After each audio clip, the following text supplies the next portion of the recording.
3 weeks after the battle, the Galactic Council met again. But this time, they hadn't called the meeting. Humanity had. Ambassador Minho stood in the center of the chamber, but he wasn't alone. Admiral Soo-hyun stood beside him, still in her military uniform. Behind them on massive screens, footage of the battle played in endless loop. The council members watched in silence. Some looked afraid, others angry. Most just looked confused. "The Kralith attacked us," Minho began. "We asked you for help. You refused, so we helped ourselves." Elder Counselor Kixara's crystal body pulsed with agitated light. "You destroyed an entire fleet. 27 ships, thousands of Kralith warriors dead. They killed 300 of our civilians first," Soo-hyun said coldly. "They got off easy." "Easy?" War Master Tulvuk stood, his fur bristling. "You call genocide easy?"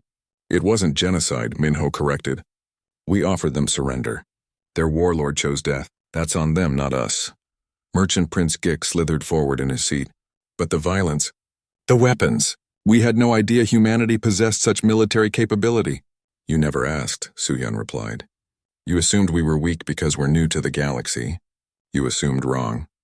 A small alien with multiple tentacles spoke up. "Why? Why do humans have such capacity for destruction?" Before Minho could answer, a new human entered the chamber. Prime Minister Taehyung walked with the confidence of a leader who knew his people, had just changed the galaxy. He was an old man with kind eyes that had seen too much suffering. "I can answer that," Taehyung said. "May I address the council?" Kixara hesitated, then nodded. Taehyung activated a hologram. Images of Earth appeared. Cities in ruins, battlefields covered in bodies, oceans polluted, forests burning. "This is our history," Taehyung said quietly. 10,000 years of war. We've fought over land, over water, over ideas, over gods. We've invented thousands of ways to kill each other. We've nearly destroyed ourselves a dozen times." The council watched the images change. Nuclear explosions, biological weapons, drone swarms, chemical warfare. "We learned violence because we had no choice," Taehyung continued. "We learned it from each other, generation after generation, perfecting the art of destruction." "Then why should we trust you?" asked a bird-like alien. "If you're so violent, how do we know you won't attack us?" "Because we also learned something else," Taehyung said. The images changed again. Now they showed humans working together, building cities, curing diseases, exploring space. "We learned that violence is a tool, not a destiny. We can choose peace, but we will not be forced into submission. We will not be prey." Silence filled the chamber. A small alien near the back spoke up. Its voice was hesitant. "Ambassador Minho, may I speak?" "Of course," Minho said. The alien stood. It looked like a cross between a lizard and a flower. "My name is Ambassador Rixvan. I represent the Delphine people. 70 years ago, the Kralith attacked our colony. We came to this council. We begged for help. Just like you did." Rixvan's voice grew stronger. "The council told us the same thing they told you. They offered thoughts and prayers. They gave us medical supplies. But they didn't help us fight. So we paid the Kralith to leave us alone. We gave them resources, territory, even some of our people as slaves, because we had no choice." Other council members started to look uncomfortable. 12 other species are here who have similar stories," Rixvan continued. "The Kralith hunted us and the council did nothing. But humanity fought back. Humanity won. For the first time in 300 years, the Kralith have been defeated." Rixvan looked directly at Minho. "Thank you, from all of us who suffered while the council looked away. Thank you." A dozen other aliens stood, voicing agreement. Kixara tried to restore order, but the chamber had erupted into arguments. "Enough." Tulvuk's roar silenced everyone. "The question is not about the past. The question is about the future. What do humans want?" Minho looked at Admiral Soo-hyun, then at Prime Minister Taehyung. They nodded. "We want 3 things," Minho said. "First, humanity will not disarm. Our weapons stay. Our fleet stays. We will defend ourselves." "Unacceptable," Merchant Prince Gik shouted. "One species cannot have military superiority over the council." "Then build better weapons," Soo-hyun said bluntly. "We're not giving up our ability to protect ourselves." "Second," Minho continued, "we want to establish protection agreements with any species that asks for help. The Outer Rim needs patrols.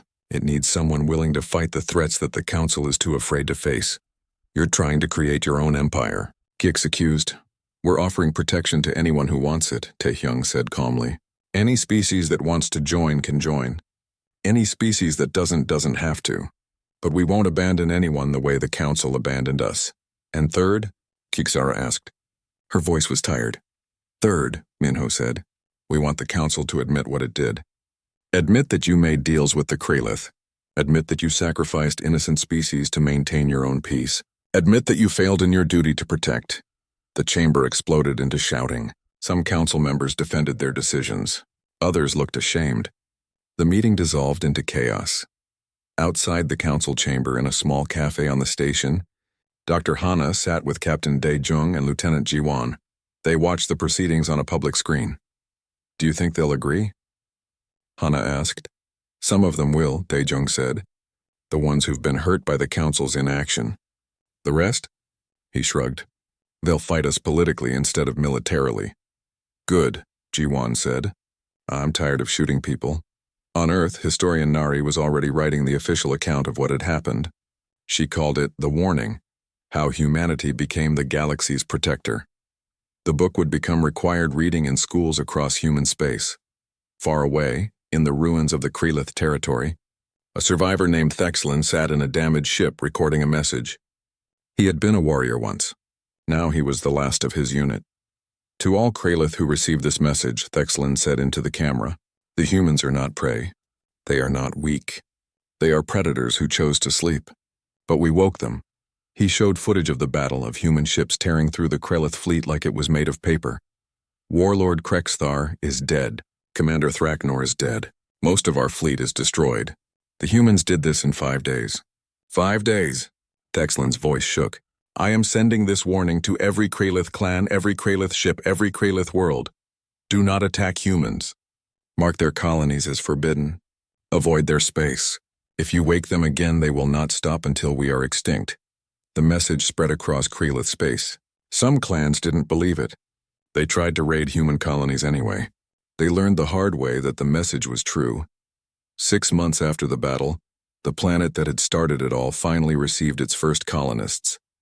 Captain Dae-jung stood on the surface, feeling real soil under his boots for the first time. The grass was purple instead of green, but it was beautiful. Beside him, Dr. Hana planted a tree from Earth. A small oak, brought all the way from home. For the ones who didn't make it, she said quietly. Dae-jung nodded. In orbit above them, human warships patrolled. They would always patrol now. Humanity had learned that peace required strength. On the Galactic Council Station, Ambassador Minho received daily requests for protection agreements. 13 species had already signed. More were coming. The galaxy was changing. Humanity had arrived not as supplicants but as equals. Not as prey but as protectors. And in the dark spaces between the stars, predators learned to avoid ships bearing human markings. They learned to fear the species that had turned the galaxy's oldest rule upside down. The humans had been prey once. They had been victims. But not anymore. Now, when something hunted in the darkness, humans hunted back, and they were very, very good at it. The battle lasted 5 days. Not because the Kralith were winning, but because Admiral Soo-hyun refused to let any of them escape. Captain Mirai flew her fighter through the debris field, her squadron following in perfect formation. They moved like they were one mind, one body. That's what the neural link technology did. It connected their thoughts, their reactions, their instincts. Ghost Squadron, target the ship on the left, Mirai ordered. The one trying to run. 6 fighters broke formation and chased the fleeing Kralith vessel. Their weapons fire was precise, surgical. They hit the engines first, crippling the ship. Then the weapon systems, then the communication array. The Kralith ship drifted helpless. Should we destroy it, Ghost Leader? One of her pilots asked. No, let it float. Let the others see what happens when they try to run. The Kralith had never experienced total war. They were raiders, pirates, hunters. They hit fast and disappeared. But humans had perfected war over 10,000 years. Humans knew how to break an enemy completely. On the human flagship, General Heejin studied the battle maps. She was a small woman with hard eyes that had seen too much combat. She commanded 5,000 Marines, the best soldiers Earth had ever produced. The flagship, she said, pointing at the largest Kralith ship on the screen. That's where their warlord is. I want that ship taken intact. We could just destroy it, one of her officers suggested. No, we need prisoners. We need information. and we need to show them that nowhere is safe. She turned to face her Marines. Sergeant June, prepare your team for boarding action. Sergeant June was a mountain of a man covered in scars from a dozen wars. He had fought on 3 planets and won medals he never wore. His squad was the best of the best. They had trained for years for moments like this. Marines, load up, June shouted. We're going hunting. The boarding pods launched from the human carriers, small armored capsules designed to pierce ship hulls. They flew across the battlefield, dodging Krelith weapons fire, heading straight for the Blood Fang. The pods hit the flagship's hull with tremendous force, their drills tearing through metal like paper. Marines poured out, their powered armor making them look like metal giants. The Krelith crew fought back viciously. They were 3 meters tall with forearms and claws that could tear through steel. But the Marines had fought in worse conditions. Earth's wars had been brutal, teaching humans how to fight in any environment. June led his squad through the corridors of the Blood Fang. The walls were dark, covered in strange symbols. The air smelled like sulfur and blood. Around every corner, Krelith warriors waited. Contact front. One of his Marines shouted. A massive Krelith charged toward them, roaring. It swung 2 of its arms, claws extended. June ducked under the attack and shot the creature in its center mass. The Krelith fell and 3 more appeared behind it. The corridor became a nightmare of close combat. Claws against armor. Guns against teeth. Humans against aliens. The Marines fought with cold efficiency, working together, covering each other, never panicking. Push forward, June ordered. The bridge is 3 levels up. They climbed through the ship, fighting for every meter.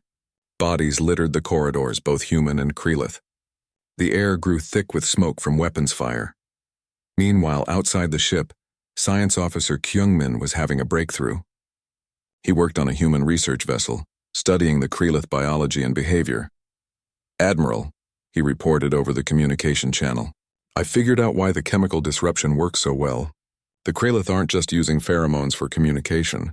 They use them for coordination, for courage, for hierarchy. Without the chemical signals, they literally don't know what to do. Can we make it stronger? So-hyun asked. Yes, I'm uploading the formula to the drone carriers now. This next batch will completely shut down their ability to function as a unit. The new drones launched. Within minutes, the Krelith fleet fell into total disarray. Ships crashed into each other. Some ships started firing on their own allies, unable to tell friend from enemy. On the Blood Fang Bridge, Warlord Krexthar watched his fleet die. Of the 30 ships he had brought, only 12 remained functional. The rest were destroyed or captured. This is impossible, he muttered. We are the Krelith. We are the hunters. How can prey do this to us? His second-in-command, Vexral, stepped forward. Warlord, we must surrender. We must retreat. If we stay, we all die. Krexthar's 8 eyes focused on Vexral. Surrender? You speak of surrender? I speak of survival. Look around you! The humans have broken us. This is not a battle, it's a slaughter. Then we die as Krelith should, Krexthar said. With honor. There is no honor in pointless death, Vexral shouted. You led us into this disaster. You told us humans were weak. You told us this would be easy. Krexthar's hand moved faster than thought. His claws tore through Vexral's throat. The second-in-command fell, blood pooling on the deck.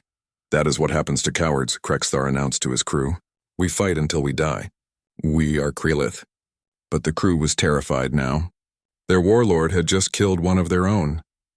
The humans were tearing through the ship. Everything they knew about being predators, about being hunters, was being destroyed. Sergeant June and his Marines finally reached the bridge. They blew the doors open with shaped charges and poured inside. The Krelith crew fought desperately, but they were exhausted, demoralized, and outnumbered. Warlord Krexthar stood in the center of the bridge, surrounded by dying warriors. He looked at June and the Marines at the human weapons pointed at him. Come then, prey, he snarled. Kill me if you can. We don't want to kill you, June said, his voice amplified by his armor's speakers. We want you to surrender. Krelith do not surrender. Then Krelith die, June replied simply. For a long moment, Krexthar stared at the human. Behind the armored faceplate, he couldn't see June's expression. Couldn't see his eyes, but he could feel something he had never felt before. Fear. No, Krexthar whispered. No, I will not give you the satisfaction. He pulled a blade from his belt. Before the Marines could stop him, he drove it into his own chest. The warlord fell, his last breath a curse against humanity. June looked down at the body. Target secured. Warlord is dead. Copy that, General Heejin's voice came through. Secure the ship and prisoners. We're done here. Around the asteroid, the battle finally ended. Of the 30 Krelith ships, 27 were destroyed. 3 were captured, their crews taken prisoner. Not a single human ship was lost. In the mining outpost, the survivors watched in silence as the human fleet reorganized. Captain Daejung stood beside Dr. Hana and Jiwon, still trying to process what they had witnessed. We did this, Hana whispered. Humanity. We're capable of this. We had to be, Daejung said quietly. The galaxy isn't kind to the weak. A message came through from Admiral Soo-hyun. Captain Daejung, the area is secure. We're sending shuttles to evacuate all survivors. You're going home. Daejung felt his legs go weak. Home. After everything, they were going home. But as he watched the human warships patrol the debris field, he knew something had changed. Humanity had shown the galaxy what it was capable of. What happened when you attacked their civilians? What happened when you made them angry? The question now was, what would the galaxy do about it? The mining outpost was never meant to hold 500 people. It was a small facility built into an asteroid, designed for maybe 50 workers. Now survivors crowded into every room, every corridor, every space large enough to breathe. Captain Daejung walked through the cramped hallways, trying to give people hope with his presence. It wasn't working. Everyone knew the Krelith were coming. The outpost's long-range sensors had picked them up 2 hours ago. 30 ships, an entire fleet. We can't fight them, Jiwon said. She stood beside Daejung in the small command center. The outpost has mining lasers. They're meant for cutting rock, not fighting warships. Then we'll cut rock, Daejung said. We'll collapse the asteroid tunnels, trap ourselves inside where they can't reach us. And then what? We'll run out of air in a week. Daejung had no answer for that. Dr. Hana burst into the command center, her tablet clutched in her hands. I've been studying the Krelith communication signals. They use pheromones as well as radio waves, chemical signals that tell their ships what to do. What good does that do us? Jiwon asked. Maybe nothing. But if we could disrupt those signals somehow, confuse their coordination? Hana trailed off. It's just a thought. Before anyone could respond, alarms screamed through the outpost. On the screen, they watched the Krelith fleet drop out of faster-than-light travel. 30 dark ships surrounding the asteroid like wolves around a wounded deer. A face appeared on the communication screen. It wasn't Thraknor this time. This Krelith was even larger, with scars covering its scales. 8 eyes instead of 6. A crown of horns on its massive head. I am Warlord Krexthar, the creature announced. Commander Thraknor has told me about you. Humans who refuse to run. Humans who think they can hide. I will enjoy making examples of you. Daejung stepped forward. We're not warriors. We're families. We're civilians. If you have any honor at all, let the children go. Krexthar's laugh was like thunder. Honor? You speak to me of honor? My honor is in the hunt. My honor is in the kill. And you humans are prey. He leaned closer to the camera. I will give you one mercy. Those who surrender now will be slaves. Those who resist will be food. Choose quickly. The screen went dark. Nobody spoke. In the silence, they could hear the children crying in the other rooms. Parents holding them tight, whispering lies about how everything would be okay. Then the outpost shook. The Krelith had started their bombardment. Shields at 60%, Jiwon reported. We can take maybe 10 more hits before they fail. Another explosion. The lights flickered. Somewhere in the outpost, people screamed, shields at 40%. Daejung closed his eyes. This was how it ended. Far from Earth, far from help, waiting to die in a metal box in space. Then Jiwon gasped. Captain! New contacts! Ships dropping out of FTL. More Krelith? Daejung asked, though he knew it didn't matter. 30 or 60, they were still going to die. No, Jiwon whispered. They're human ships. Captain, it's our fleet. It's Earth. The screen showed them. 200 warships appearing out of nowhere like angels from an ancient story. They moved in perfect formation, spreading out around the Krelith fleet. A new face appeared on the communication screen. A woman with gray hair and cold eyes. She wore an admiral's uniform. This is Admiral Soo-hyun of the United Earth Fleet, she said. Her voice was calm, like she was discussing the weather. Krelith vessels, you have attacked human civilians. You have killed our people without provocation. You will stand down immediately and surrender or you will be destroyed. The Kralith response was to fire. 3 of their ships launched missiles at the nearest human warship. The human ship didn't even move. Its defensive systems lit up, and the missiles exploded harmlessly against an energy shield that glowed blue. Wrong answer, Admiral Soo-hyun said. What happened next was beautiful and terrible. The human fleet moved like a single organism. Ships jumped in and out of FTL in tiny bursts, appearing next to Kralith vessels and firing before jumping away again. Swarms of small drones poured from the human carriers, surrounding Kralith ships like metal insects. What are they doing? Hana whispered, watching the battle unfold on the screen. Winning, Ji-won said. The Kralith had never fought an enemy like this. They were used to slower species, weaker species. They were used to prey that ran. But humans didn't run. Humans attacked. A Kralith ship exploded, torn apart by human plasma weapons. Then another. Then 3 more. Inside the mining outpost, the survivors watched in stunned silence. Children stopped crying. Parents held each other. Captain Dae-jung felt tears on his face and didn't bother to wipe them away. On his ship, Warlord Krexthar roared orders at his crew. Fight back! Destroy them! We are Kralith. We fear nothing. But his ships were dying. The humans had weapons the Kralith had never seen.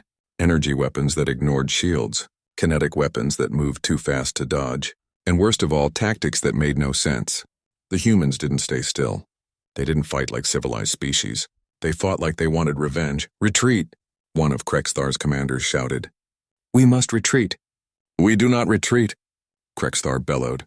We are the hunters. We do not run from prey. These are not prey, the commander screamed back. These are predators. Another explosion rocked the flagship. Warning lights filled the bridge. The smell of smoke and burnt electronics filled the air. Krexthar watched his fleet die. In 1 hour of battle, he had lost 8 ships. 8 ships! The Kralith horde had never lost so many so fast. All ships pull back, he finally ordered. The words tasted like poison. Form defensive positions. But the humans wouldn't let them retreat.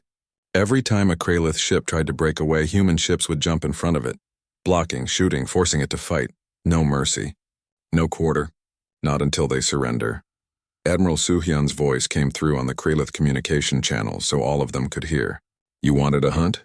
Welcome to being hunted. In the mining outpost command center, Captain Dae-jung watched it all. Part of him felt joy at seeing the Kralith suffer.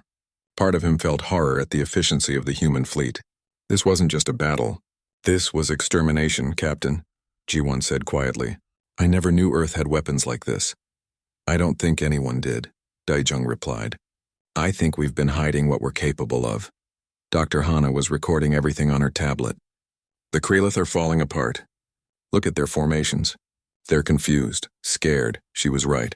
The Kralith ships were crashing into each other, firing wildly. Their perfect hunting formation had collapsed into chaos. On his bridge, engineer Sun-woo watched the battle data flow across his screens. He had designed many of these weapons in his laboratory on Earth. He had hoped they would never be used.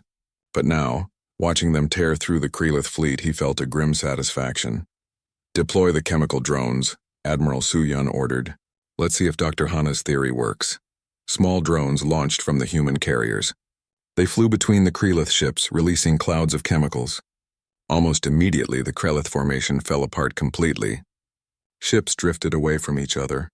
Some fired on their own allies. It works, Sun-woo reported. We've disrupted their pheromone communication. They can't coordinate anymore. Admiral Soo-hyun smiled. It was not a kind smile. Good, now finish them. The Galactic Council chamber was enormous. Ambassador Minho had been here many times, but today it felt different. Today he wasn't asking for trade agreements or discussing exploration rights. Today he was asking for help, and he could already see the answer in their eyes. The chamber held representatives from 47 different alien species. Some looked almost human. Others were so strange that Minho still couldn't tell which end was their head. They sat in a great circle looking down at him from their elevated seats. Honored Council, Minho began. His voice echoed in the vast space. 3 days ago, the Kralith horde attacked our colony ship without warning. 300 civilians were killed. Men, women, children. They gave us no chance to negotiate. No chance to leave peacefully. They simply attacked. He pressed a button and images appeared on the screen behind him. The Tegakdon broken and burning, bodies floating in space, children's toys drifting among the wreckage. Some of the council members looked away, others watched without expression. A few seemed almost bored.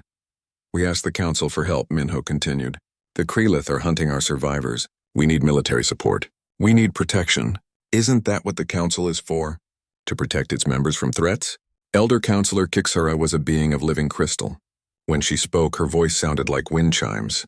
Ambassador Minho, we understand your pain. But the situation is complicated. Complicated. Minho felt anger rising in his chest. My people are dying. What's complicated about that? A new voice spoke up.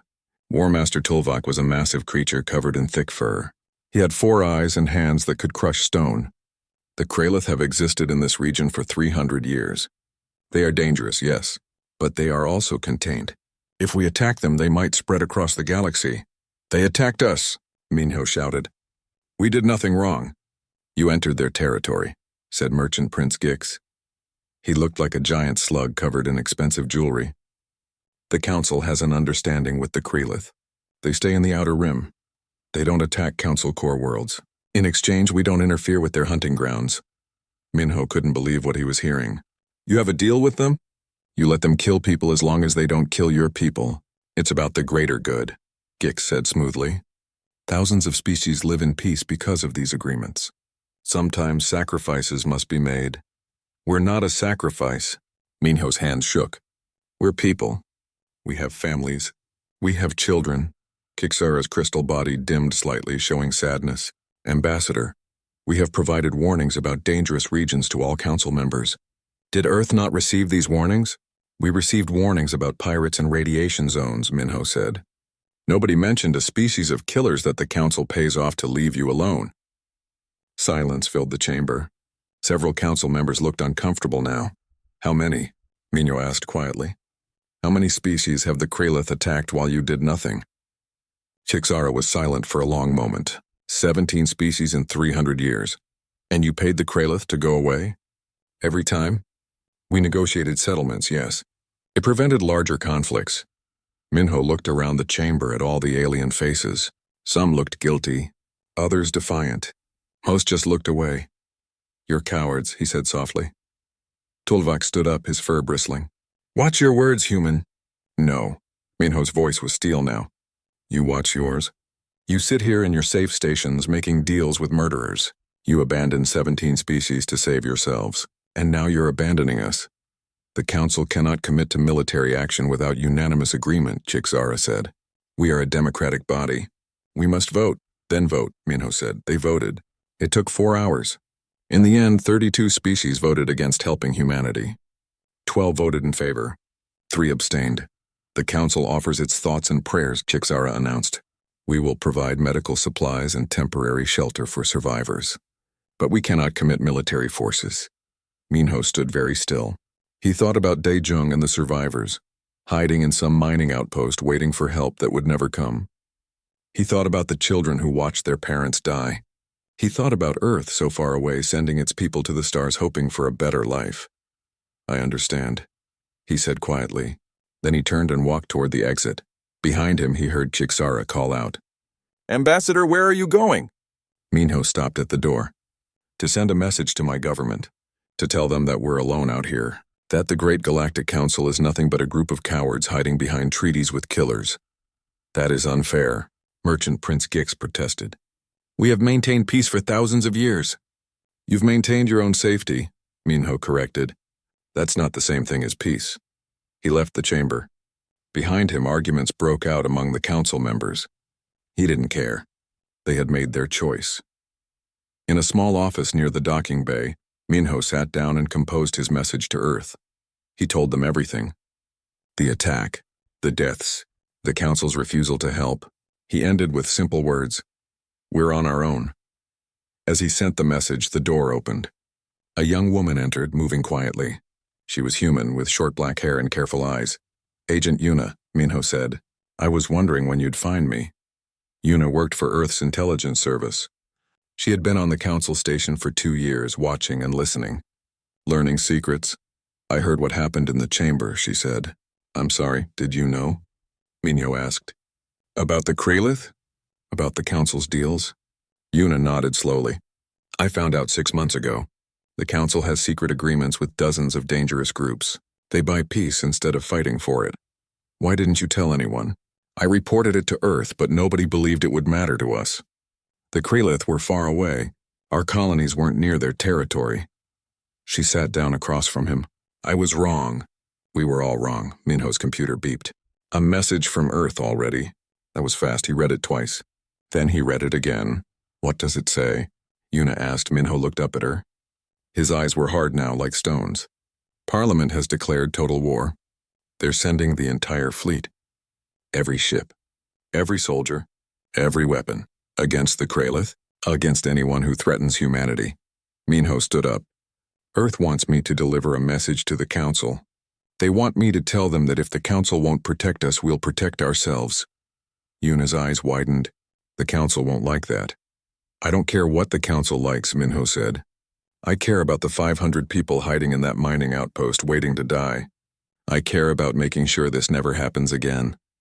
Far away in the outer rim, the Kralith fleet was closing in on the mining outpost where the survivors hid. They had found them. The hunt was almost over, but in another part of space, Earth's fleet was already moving. 200 warships burning through space at maximum speed. Admiral Soo-hyun stood on her flagship's bridge watching the stars blur past. How long until we reach the outer rim? She asked. 4 days, ma'am, her second-in-command replied. Make it 3, Soo-hyun ordered, and prepare the weapons. All of them. The stars looked beautiful through the window of the Taeguk dawn. Captain Daejung stood on the bridge watching the blue and green planet grow larger on the screen. After 3 months of travel, they had finally arrived. 800 colonists waited in the sleep pods below, dreaming of their new home. Captain, we're entering orbit, said Ji-won from the security station. She was a tall woman with sharp eyes that never missed anything. Before joining the colony mission, she had been a soldier. Now she kept the colonists safe. Daejung nodded. Wake Dr. Hana. Tell her we need to scan the planet before we wake everyone else. The planet looked perfect. Thick forest covered most of the land. Rivers wound through valleys like silver ribbons. The air was breathable. The temperature was right. Everything the scans had promised was true. Dr. Hana arrived on the bridge 15 minutes later, still rubbing sleep from her eyes. She was the ship's scientist, an expert on alien life and planets. She had studied hundreds of worlds, but this was the first time she would actually step on one. It's beautiful, she whispered, staring at the screen. Can humans live there? Daejung asked. Hana checked the data flowing across her computer. Yes, the plants might be different colors, but the soil is good. The water is clean. We can farm. We can build. This is it, Captain. This is home. Daejung smiled. It was rare for him to smile. The journey had been long and difficult. 3 colonists had died from sickness, 2 more from accidents, but now finally they could rest. They could build something new. Prepare the landing shuttles, he ordered. We'll send down the first team tomorrow morning. That night, Daejung couldn't sleep. He kept thinking about the families below. The children who would grow up under alien skies. The farmers who would plant seeds in new soil. The teachers, doctors, engineers, all of them hoping for a better life than Earth could give them. Earth was crowded now. Too many people, not enough space. The air was thick with pollution in the cities. Wars over water and food happened every year. That's why people left. That's why they traveled to the stars looking for fresh starts. The alarm woke him at dawn. But it wasn't the gentle alarm he had set. It was the emergency siren, screaming through the ship like a wounded animal. Daejung ran to the bridge in his sleep clothes. Ji-won was already there, her hands flying over the weapons console. What's happening? He shouted over the noise. Ships, Ji-won said. Her face was pale. 12 of them coming fast. They just appeared out of nowhere. On the screen, Daejung saw them. Dark ships covered in spikes and armor. They looked like weapons themselves, built for war and nothing else. Try to talk to them, Daejung ordered. Open all communication channels. Hana rushed onto the bridge, carrying her tablet. I'm detecting life signs on those ships. The beings inside are big, maybe 3 meters tall. They have thick skin, multiple arms. I've never seen this species before. The communication screen flickered to life. A face appeared, and everyone on the bridge took a step back. The creature was nightmare made real. 6 eyes glowed red above a mouth full of teeth like knives, 4 arms ending in claws. Thick scales covered its body. "I am Commander Thraknor of the Krelith Horde," the creature said. Its voice sounded like rocks grinding together. "This planet is our hunting ground. You are trespassing. Leave now or die." Daejung stepped forward, trying to keep his voice steady. "I am Captain Daejung of Earth. We mean no harm. We didn't know anyone claimed this planet. Perhaps we can share it? It's large enough for both our peoples." Thraknor's laugh was horrible. "Humans weak, soft. You think you can negotiate with the Krelith? We do not share.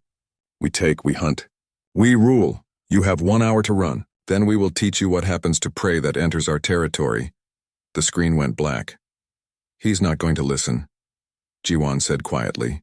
"We need to leave now." Daejung looked at the planet on the screen. So close, so perfect. How long to wake all the colonists and get them to the escape pods? 3 hours minimum, Hana said.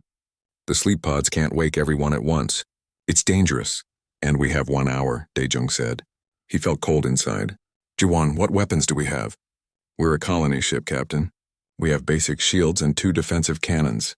Those Krelith ships each have enough firepower to destroy a city. We can't fight them."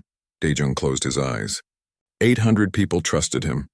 800 people sleeping below, dreaming of their new home. He had to save them, but how? "Send a message to the Galactic Council," he ordered. "Tell them we're under attack. Tell them we need help." "Sending now," Hana said. "But Captain, the Council is 3 days away, even at top speed." "I know. But someone needs to know what happened here." The hour passed too quickly. Daejung ordered everyone to wake as many colonists as possible. The ship filled with confused voices and crying children. People who had been dreaming of their new home suddenly found themselves running to escape pods. Then the Krelith attacked. The first shot hit the Taeguk Dawn's left side. The ship shook like a toy in a giant's hand. Lights exploded. People screamed. The artificial gravity failed and suddenly everyone was floating. "Shields at 30%, Jiwon shouted. "We can't take many more hits like that." Another explosion. This one tore through the ship's middle section. The section where most of the sleep pods were. The section where 300 people were still sleeping, still dreaming. They never woke up. Daejung gripped his chair as the ship shook again. On the screen, he could see the Krelith ships circling like sharks around wounded prey. They were playing with the Taeguk Dawn, taking their time, enjoying the hunt. "Get everyone to the escape pods," Daejung ordered. "Jiwon, fire everything we have. I don't care if it doesn't hurt them. Just keep them busy." The ship's 2 small cannons fired. The shots bounced off the Krelith shields like rain off stone. But it was enough. The Krelith focused their attack on the Taeguk Dawn's bridge, giving the escape pods time to launch. "Hana, did the Council receive our message?" Daejung asked. "Yes, Captain. They confirmed receipt?" "Good." Daejung watched the escape pods scatter into space like seeds in the wind. 500 people would survive. 500 out of 800. It wasn't enough. It would never be enough, but it was something. "Captain, we need to evacuate," Jiwon said. "The ship is dying." Daejung looked at the planet one last time. So close, so beautiful. Then he turned away. "Let's go," they ran.